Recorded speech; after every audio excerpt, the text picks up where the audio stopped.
La fin d'année rime souvent avec bilan professionnel et ou bilan annuel. C'est donc le moment de s'y mettre.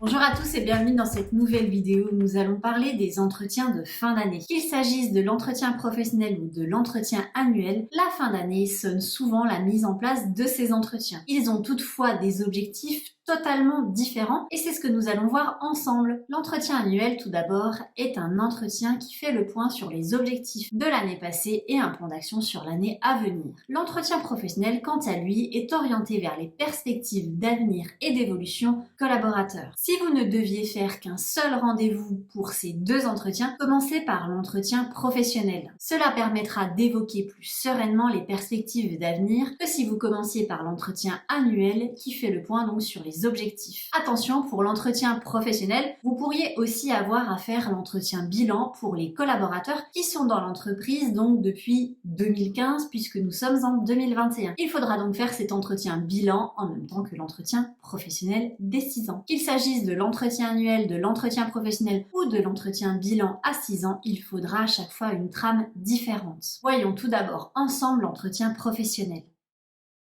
L'entretien professionnel est donc le moment de faire le point avec le collaborateur sur ses perspectives d'évolution, ses perspectives de montée en compétences, les actions de formation qu'il a réalisées et son retour. C'est donc plutôt un temps d'échange autour des compétences du collaborateur. Il faudra évoquer de façon obligatoire le conseil en évolution professionnelle, le CPF, mais aussi l'abondement du CPF, donc les 3 000 € sur le compte du collaborateur si vous n'aviez pas rempli vos obligations d'entretien professionnel ou si vous n'aviez pas réalisé une action de formation non obligatoire pour ce collaborateur. Ces éléments sont obligatoirement évoqués lors de l'entretien professionnel. Pour être sûr de l'évoquer, je vous préconise de mettre des cases à cocher dans vos entretiens professionnels pour permettre donc de cocher ces cases lors de l'entretien et donc à la signature d'avoir évoqué ces éléments. Attention toutefois, nous évoquons souvent l'entretien professionnel comme étant obligatoire tous les 2 ans. Mais ce n'est pas seulement une obligation tous les 2 ans. Il est aussi obligatoire après un congé maternité, un retour d'un congé parental d'éducation, au retour d'un congé proche aidant, pour les entreprises de plus de 300 salariés, au retour d'une mobilité volontaire, au retour d'un congé d'adoption ou d'un congé sabbatique, au terme d'une période d'activité partielle suite à un congé maternité ou à un congé d'adoption, au retour d'un arrêt de travail longue maladie et pour finir à l'issue d'un mandat syndical. Voilà pour l'entretien professionnel. Petit aparté dans cette vidéo, n'oubliez pas de mettre un pouce bleu si cette vidéo vous a plu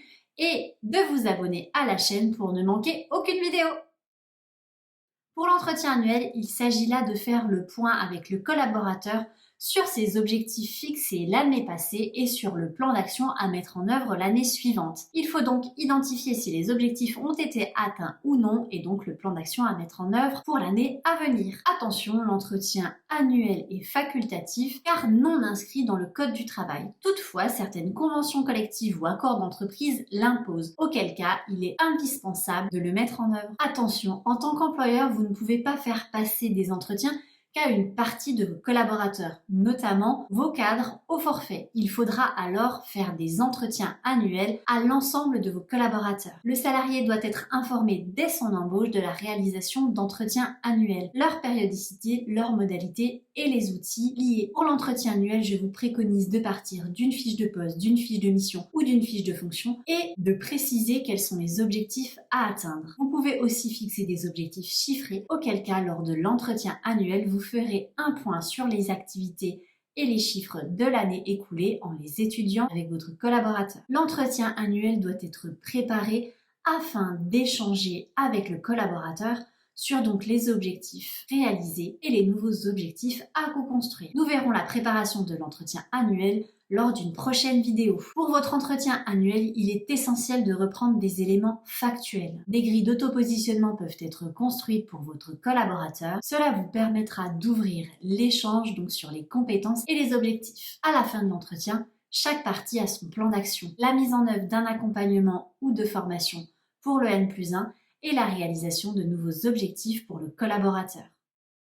Qu'il s'agisse de l'entretien professionnel ou de l'entretien annuel, il est essentiel d'avoir un formalisme. Pensez à tracer ces éléments-là, à les dater et à les signer par les deux parties. Ces deux entretiens permettront aux ressources humaines de construire le plan de développement des compétences de vos collaborateurs. J'espère que ces éléments sur les différents entretiens professionnels et entretiens annuels vous auront éclairé. Bon courage pour ces entretiens sur cette fin d'année ou sur ce début d'année 2022 et je vous dis à très vite pour une nouvelle vidéo.